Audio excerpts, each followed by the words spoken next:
આભારી છું આપણા તાલુકા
આજે હજ યાત્રાએ જતા તમામ હાજીઓ માટેની જે રસી અને મેડિકલ સ્ક્રીનિંગનું જે આયોજન વિરમગામ સિવિલ હોસ્પિટલ દ્વારા કરવામાં આવ્યું છે, ત્યારે મારી સાથે અહીંયા ઉપસ્થિત તાલુકાના આરોગ્ય અધિકારી માન્ય કૌશલભાઈ પટેલ, આ હોસ્પિટલના માન્ય અધિક્ષક કૌશલભાઈ ઓઝા, અમારા વિરમગામ નગરપાલિકાના સર્વે મુસ્લિમ કાઉન્સિલરો માન્ય અખ્તરભાઈ, માન્ય અહમદ શાહ બાપુ, અહીંયા ઉપસ્થિત સૌ ભાઈઓ બહેનો, આપ સૌનું અહીંયા હૃદયના ભાવથી હાર્દિક સ્વાગત કરું છું.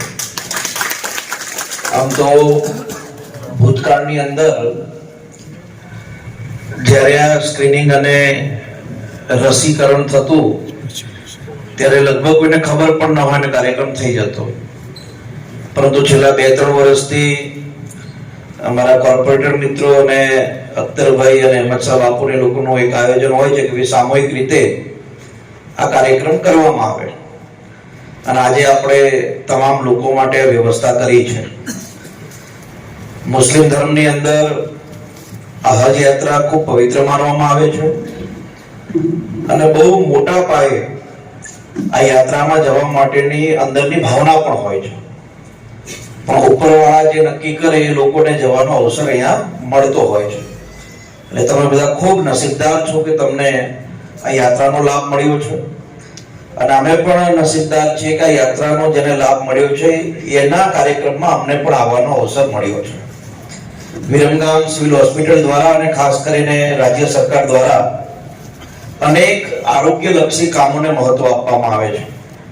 ચાહે આયુષ્યમાન કાર્ડ કાઢવાની વાત હોય તો ગામડે ગામડે અને જે તે મહોલ્લામાં જઈને કેમ્પ કરીને પણ આપણે આયુષ્યમાન કાર્ડ કાઢી આપતા હોઈએ છીએ.